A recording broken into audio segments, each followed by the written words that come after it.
टोलीका अर्का नेता खड्गबहादुर विश्वकर्मा, प्रकाण्ड हो क्या नाम, प्रकाण्डजी, धर्मेन्द्र मास्तोलाजी, बधाई छ भर्खरै छुटेर आउनुभएको। यदि थोरै जेल बसेर छुट्न पाए पो हुन्थ्यो, आफू त 14 वर्ष। वार्ता टोलीका सम्पूर्ण सदस्य साथीहरू, माननीय मन्त्रीज्यूहरू, नेताज्यूहरू, माननीय सांसदज्यूहरू, काठमाडौँ महानगरपालिकाका मेयरज्यू, दुवै पार्टीका सम्पूर्ण नेता कार्यकर्ता साथीहरू, यहाँ उपस्थित अरू सबै, शान्तितर्फको एउटा ठुलो फड्को, ठुलो सफलतामा खुसी व्यक्त गर्न, खुसी साट्न उपस्थित हुनुभएका साथीहरू, सञ्चारकर्मी मित्रहरू र यो ऐतिहासिक कार्यक्रमलाई विभिन्न सञ्चार माध्यमहरूद्वारा प्रत्यक्ष प्रसारण गरिएको अवलोकन गरिरहनुभएका सम्पूर्ण देश विदेशमा रहेका दिदीबहिनी तथा दाजुभाइहरू, आज फागुन 21 गते 48 वर्ष अघि आजकै दिन अघि नै साथीहरूले चर्चा गरिसक्नु भएको छ। एउटा नयाँ आन्दोलन, नयाँ एकीकरण, नयाँ सङ्कल्प र नयाँ सपना बोकेर अगाडि बढिरहेका क्रान्तिकारीहरूको 5 जनाको समूहलाई जेलबाट निकालेर जेल सार्ने नाममा जङ्गलमा लगेर हत्या गरिएको थियो। सुखानीको जङ्गलमा रामनाथ दाहाल, नेत्र घिमिरे, वीरेन राजवंशी, कृष्ण कुइकेल र नारायण श्रेष्ठ। नेपालको इतिहासमा त्यस प्रकारको त्यो एउटा अत्यन्तै क्रूर सत्ताको दमनचक्र आफ्नो नियन्त्रणमा धेरै महिना अगाडि लिएर गिरफ्तार गरिएको ठाउँबाट निकालेर जेल सार्ने नाउँमा 5-5 जनाको एकै ठाउँमा हत्या गरिएको नेपालको इतिहासमै त्यो पहिलो घटना हो र त्यस प्रकारको अन्तिम पनि घटना हो। त्यस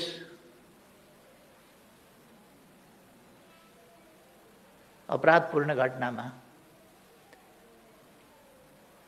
मारिनु भई शहादत प्राप्त गर्नुहुने 5 जना अमर शहीदहरूमा आज यस विशेष दिनमा हार्दिक श्रद्धासुमन अर्पण गर्न चाहन्छु, सबै न्यायप्रेमी जनताको तर्फबाट, परिवर्तन प्रेमी जनताको तर्फबाट।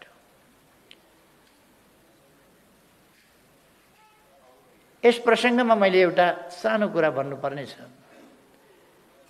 त्यसै सिलसिलामा 2029 साल फागुन 29 गते, फागुन 29 साल फागुन 21 गतेको त्यो घटना थियो।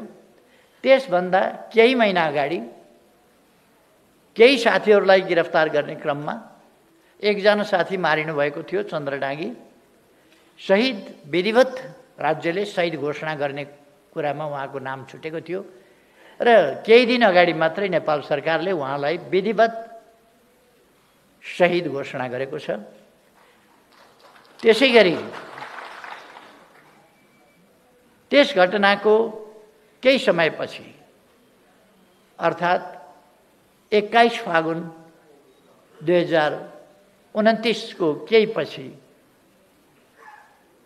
रामप्रसाद प्रधानलाई बुधबारे भन्ने ठाउँमा घेरेर घोची घोचिकन हत्या गरिएको थियो।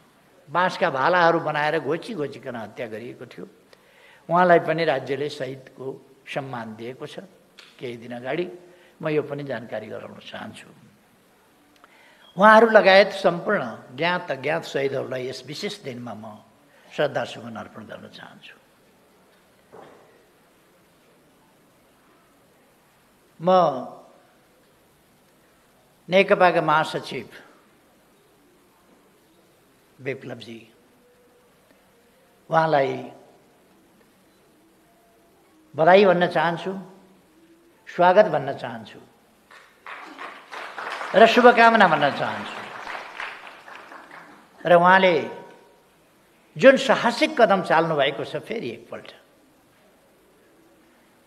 र एउटा ठुलो ऐतिहासिक योगदान गर्नुभएको छ, यसका निम्ति म उहाँलाई राज्यको तर्फबाट र पार्टीको तर्फबाट पनि हार्दिक धन्यवाद भन्न चाहन्छु।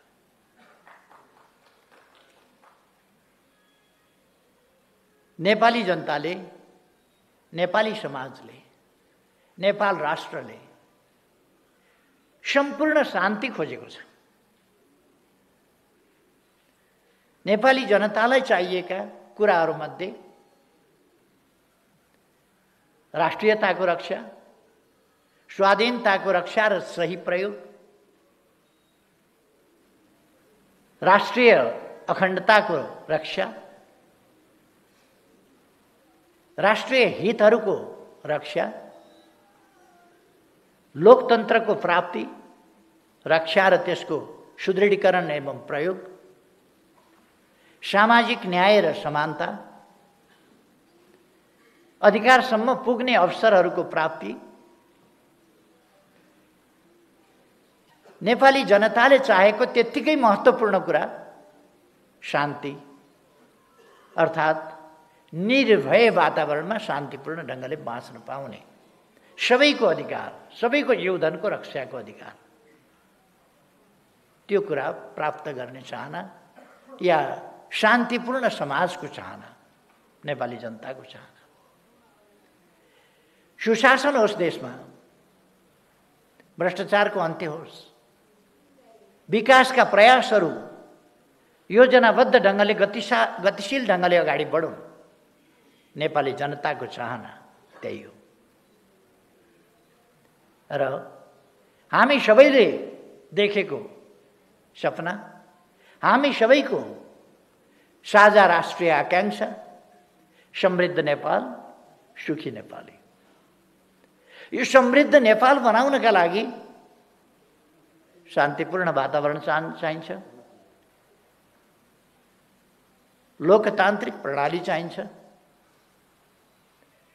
जनता अधिकार सम्पन्न भएर जनताले हक अधिकार र अवसरहरू प्राप्त गरेर सचेत, सङ्गठित, सुदृढ जनशक्ति गतिशील ढङ्गले राष्ट्र निर्माणको बाटोमा अगाडि बढ्ने वातावरण चाहिन्छ। यिनै चिजहरू प्राप्ति गर्ने सन्दर्भमा, यो वातावरण प्राप्त गर्ने सन्दर्भमा आज एउटा ऐतिहासिक काम भएको छ। अन्तिम किस्तामा नेपाल शान्तिपूर्ण युगमा प्रवेश गरेको छ।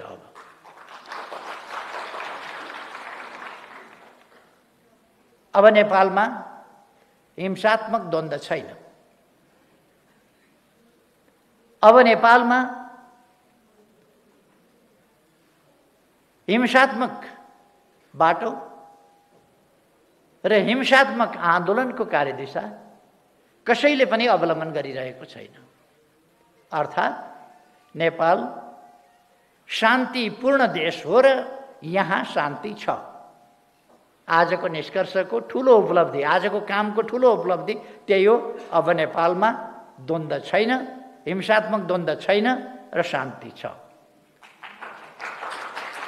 केही दिन अगाडि मात्रै शान्तिको प्यारामिटरमा नेपाल संयुक्त राष्ट्र सङ्घीय मूल्याङ्कनमा नेपाल केही दिन अगाडि मात्रै धेरै विकास गरेर अगाडि बढेको थियो र धेरै देशहरूभन्दा, अमेरिका, चीन, पाकिस्तान, भारत, श्रीलङ्का आदि देशहरूभन्दा शान्तिको मापदण्डमा नेपाल धेरै अगाडि बढेको थियो। त्यो तथ्याङ्क आएको थियो। भरे बेलुका संयुक्त राष्ट्रसङ्घले मूल्याङ्कन गर्ने हो भने कसरी गर्ला, झन् साह्रो। यसअघि नै नेपालको शान्तिको स्थिति, त्यसको प्यारामिटर धेरै माथि थियो भने अबको प्यारामिटर के होला? अब धेरै माथि पुगेको छ। यसका लागि म विप्लवजीलाई धन्यवाद भन्न चाहन्छु यस योगदानका लागि। उहाँले एउटा कदमबाट नेपाली जनताको मन धेरै जित्नु भएको छ। एउटै कदमबाट, यसै कदमबाट। र यो साहसिक कदम हो। जोसुकैले एउटा कार्यदिशा, एउटा बाटो समातेर हिँडिरहेको ठाउँमा कार्यकर्तालाई मोड्न सक्दैन, फेल हुन्छन् त्यसमा। तर उहाँ त्यसमा सफलतापूर्वक यो फोर्स ल्यान्डिङ होइन, क्र्यास ल्यान्डिङ पनि होइन, यो सेफ ल्यान्डिङ बहुतै राम्रो ढङ्गले यसलाई अरू सफलतापूर्वक अगाडि बढाउने सम्भावनाहरूको बाटोमा, सपनाहरूलाई पूरा गर्ने अझ प्रबल सम्भावनाहरूको बाटोमा उहाँले योगदान गर्नुभएको छ। अघि नै डाक्टर राजन भट्टराईले भनिसक्नुभयो। एक दिन अगाडि, हिजो अस्ति कुन दिन हो, रातारात भनेको मैले पढेको थिएँ कतै। रातारात, रातारात होइन, यो वर्षौँदेखि हाम्रो वार्ता चलिरहेको थियो। वार्ता गर्दा यति हो, हामीले नगरा बजाएर वार्ता गरेनौँ। वार्ता झैँ गऱ्यौँ। जस्तो वार्ता भन्ने चिज हुने गर्छ त्यो गम्भीरताका साथ वार्ता गऱ्यौँ। यसको थालनी, यस विश्वासको थालनी कति 8-10 वर्ष भयो होला। विप्लवजी र म भेटेर गम्भीर कुरा गरेका थियौँ। हामीले केही घन्टा नै कुरा गरेका थियौँ, बहुतै गम्भीरताका साथ नेपालको राजनीतिको सम्बन्धमा। र मेरो उहाँप्रतिको विश्वास र उहाँको म प्रतिको विश्वास सायद त्यसै समयदेखि, त्यसै वार्तादेखि एउटा जग मजबुत हुँदै आएको थियो। र त्यो आज आइपुगेर यस ठाउँमा पुगेको छ। वार्ताको बेहोरा तपाईँहरूले सुन्नुभयो। छोटो छ, 3टा बुँदा। 3टा बुँदा काफी हो। अष्टादश पुराणेषु व्यासस्य वचनम द्वयम्। 18 पुराणमा व्यासले के भन्यो भन्दा 2टा कुरा भने। 18 पुराणको निष्कर्ष 2टा कुरामा व्यासले भने। परोपकार पुण्याय पापाय परपीडनम। धेरै वार्ताहरूको निष्कर्ष, धेरै कुराहरूको निष्कर्ष त्यति छोटा 3वटा बुँदाले भन्छ। कुनै समस्या आइपरे छलफल र वार्ताबाटै हामी टुङ्ग्याउने छौँ, कुस्ती खेल्दैनौँ। छलफल र वार्ताबाटै टुङ्ग्याउँछौँ। एउटा निष्कर्ष। उहाँहरूले शान्तिपूर्ण बाटोबाट आफ्ना विचारहरू कार्यान्वयन गर्नुहुनेछ। उहाँहरूको नेपाल कम्युनिस्ट पार्टी आफ्नै पार्टी छ, त्यसले गतिविधि गर्छ, त्यसले सङ्गठन गर्छ, शान्तिपूर्ण ढङ्गले गर्छ। दोस्रो कुरा, शान्तिपूर्ण ढङ्गले गर्ने भइसकेपछि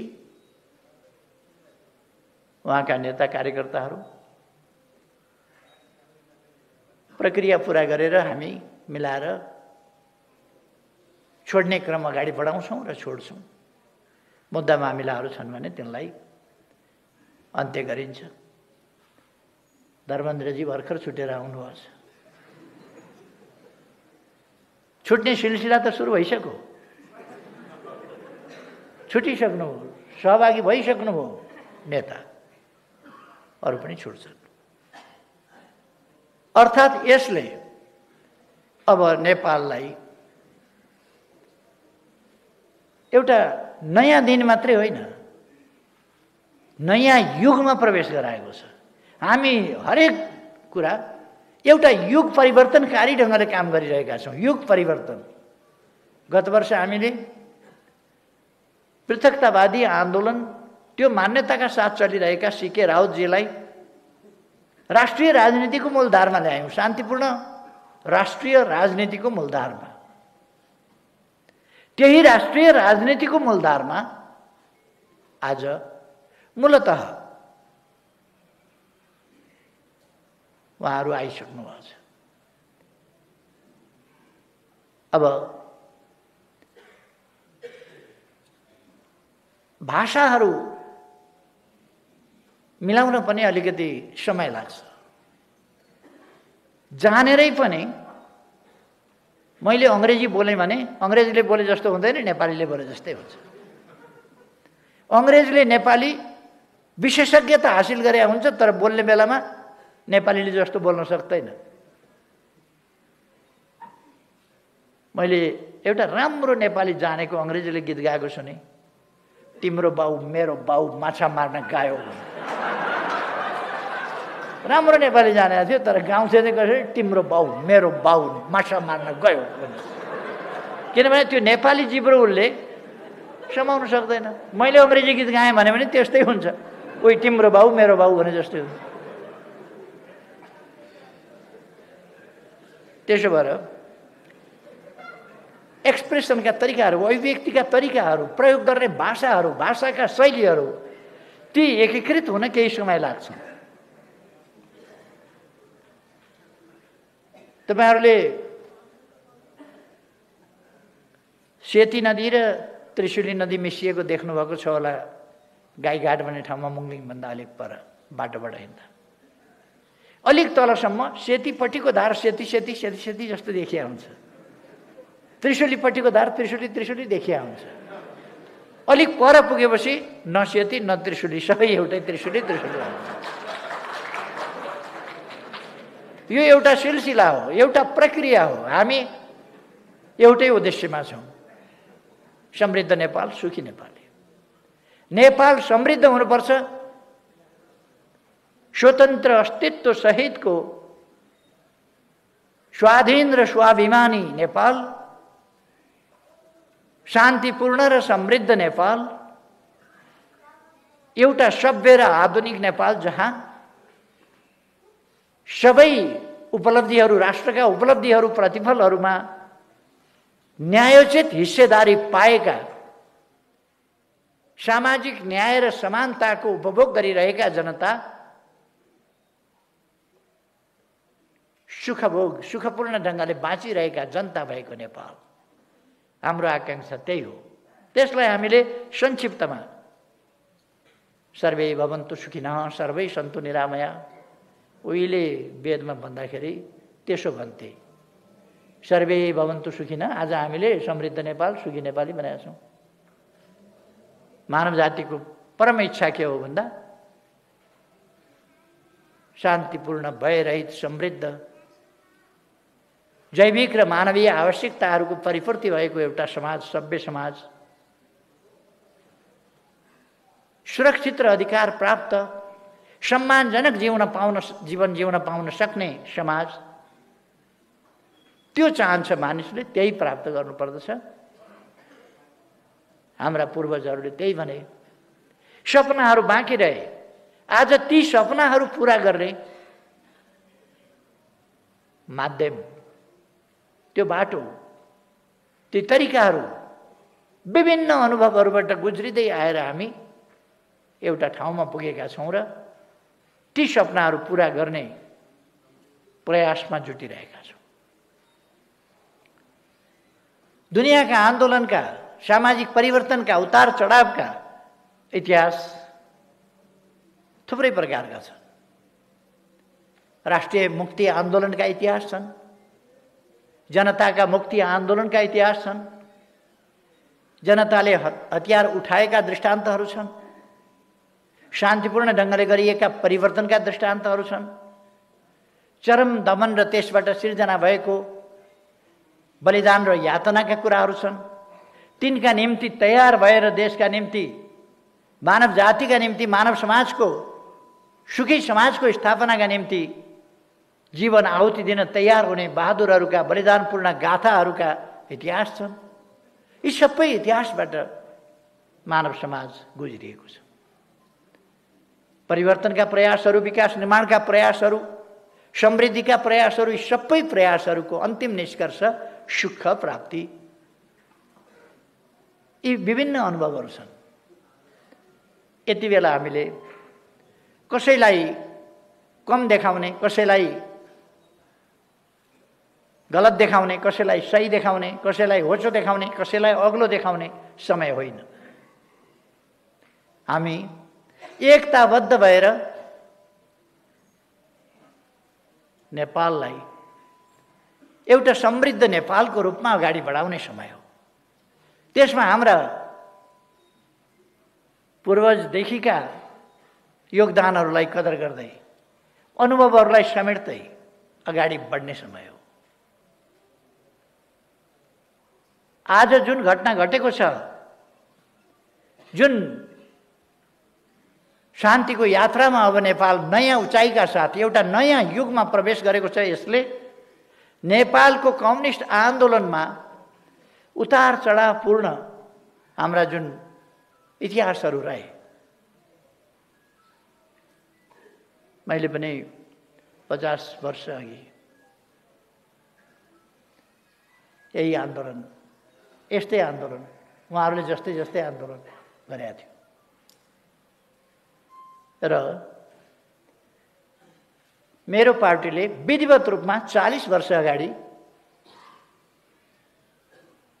एउटा निर्णयबाट, त्यसबेला यस्तो सभा गर्ने समय थिएन, तर 40 वर्ष अगाडि हामीले शान्तिपूर्ण राजनीतिको बाटोलाई अङ्गीकार गरेका थियौँ। हामीले छोडेको 29 सालको अन्तिमतिरै हो, 30 सालमै हो छोडेको लगभग, तर त्यसलाई पुरा एडप्ट गर्न, त्यसमा एडजस्ट हुन 7 वर्ष अरू लाग्यो। त्यो रूपान्तरण, त्यसबाट एउटाबाट अर्कोमा जान सजिलो छैन।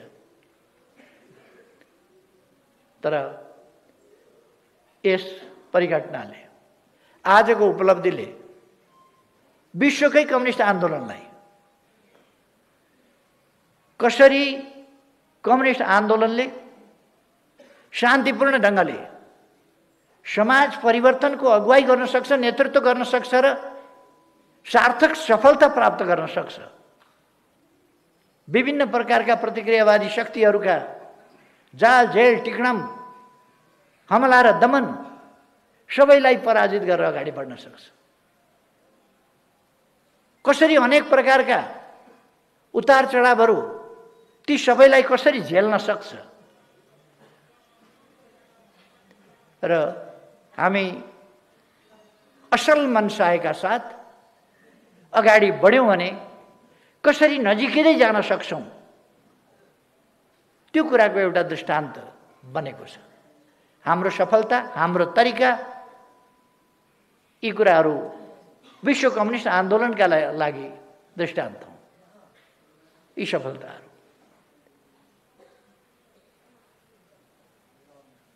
अब केही मान्छेहरू बर्बादै पार्न खोज्छन् देशलाई, त्यो उनीहरूको कुरा हो। बर्बादै पार्न खोज्छन् भने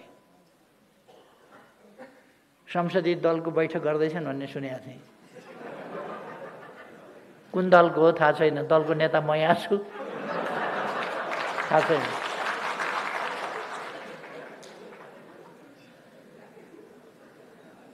उहाँहरू लाग्नु भएको छ मरिमेटेर।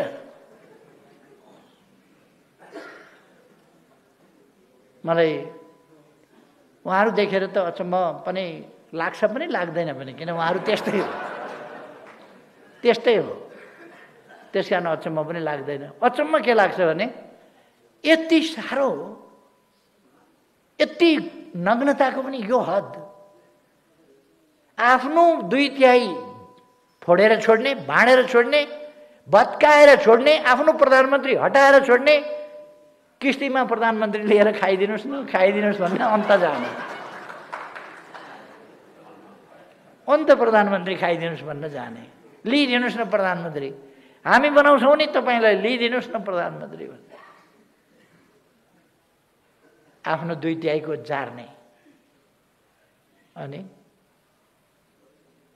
हामी छौँ नि तपाईँका पछाडि लाग्ने भन्ने। नाविक हुन छोड्ने, हेल्म्सम्यान हुन छोड्ने, पछाडि लाग्ने, नेतृत्व गर्न छोड्ने, नेतृत्व गरिदिनुहोस् भन्न जाने।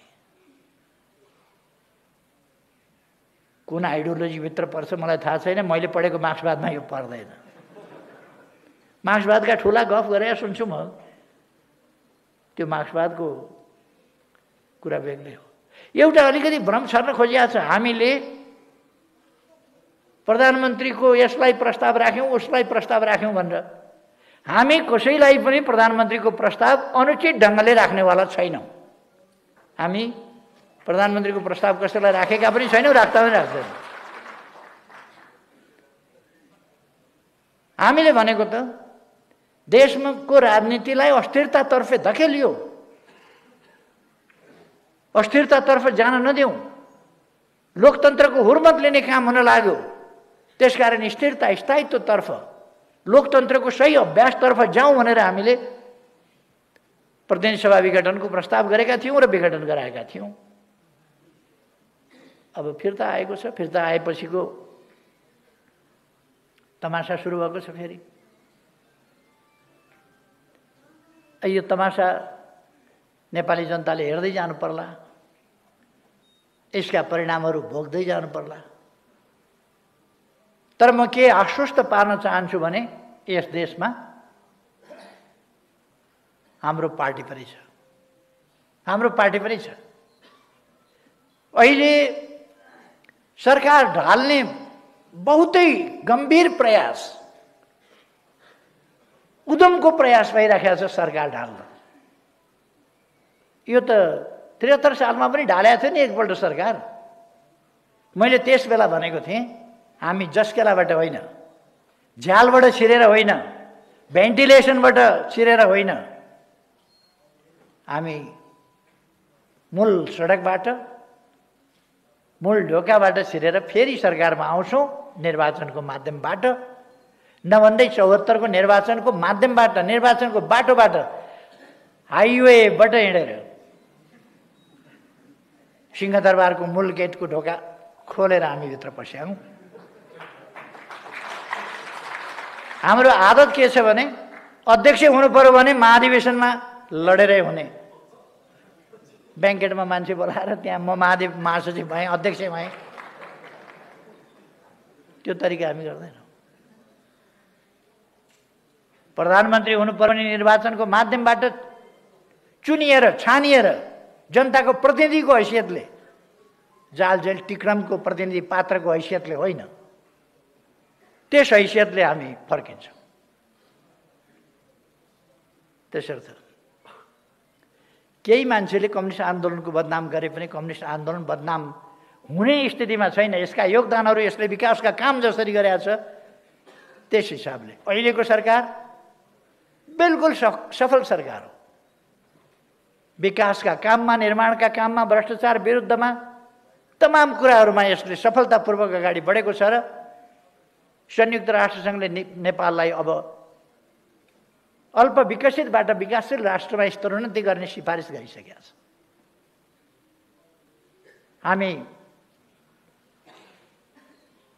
सन् 2030 भित्रै दिगो विकास लक्ष्यहरू प्राप्त गर्ने उद्देश्यमा डटेर लागेका छौँ र त्यस अगावै हामीले ती लक्ष्यहरू प्राप्त गर्नेछौँ।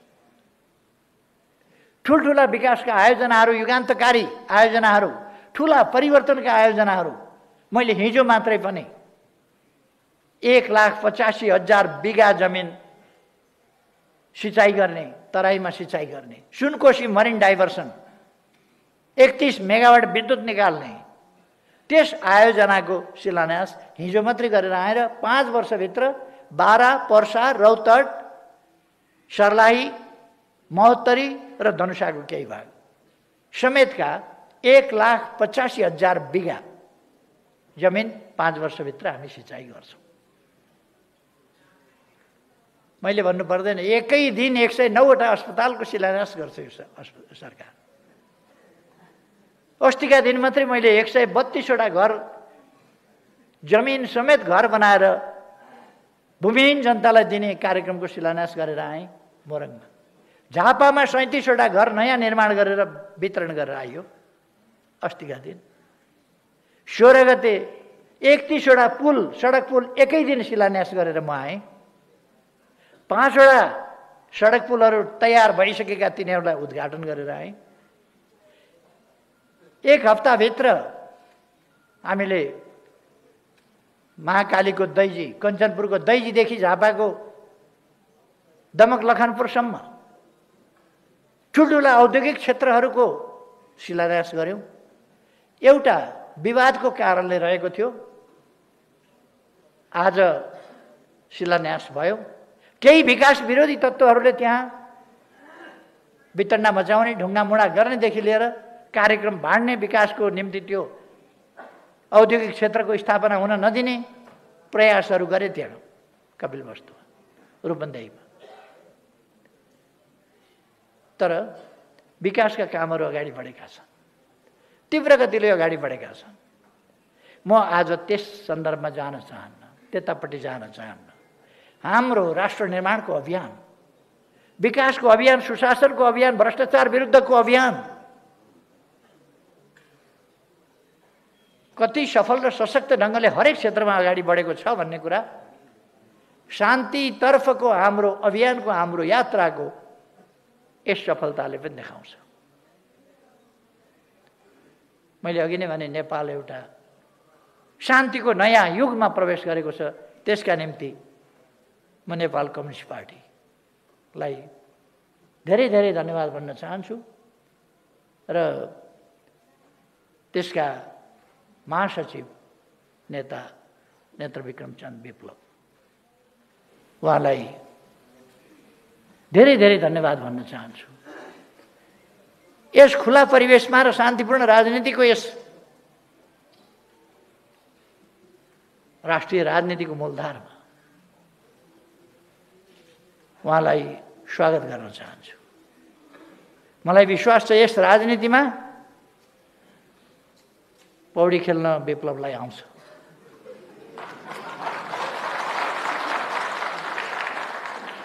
उहाँ यसमा पौडी खेलेर सफल जी र दीपकजी, उहाँहरूको प्रयास, लचिलापन र नेतृत्वसँगको सघन सम्पर्कमा रहेर जसरी वार्तालाई कुशलतापूर्वक अगाडि बढाउनु भयो र सफलतामा पुर्याउनु भयो, यसका निम्ति वार्ता टोली विशेष धन्यवादको पात्र छ। म उहाँहरूलाई धन्यवाद भन्न चाहन्छु। यस बीचमा यस काममा योगदान पुर्याउने साथीहरू, प्रत्यक्ष परोक्ष, प्रकट अप्रकट विभिन्न ढङ्गले योगदान गर्ने साथीहरू सबैलाई, विभिन्न क्षेत्रहरूलाई, पक्षहरूलाई सबैलाई पनि हार्दिक धन्यवाद भन्न चाहन्छु। र यो एउटा खुसीको दिन, एउटा युग परिवर्तनको दिन, एउटा महान सफलताको दिन, कसैले पनि नहारेको र सबैले जितेको, देशले जितेको दिन। यस दिनलाई सार्थक बनाउन योगदान गर्ने मुख्य नेताहरू लगायत सबैलाई म फेरि एकपल्ट धन्यवाद भन्दै आफ्नो भनाइ टुङ्ग्याउँछु। धन्यवाद।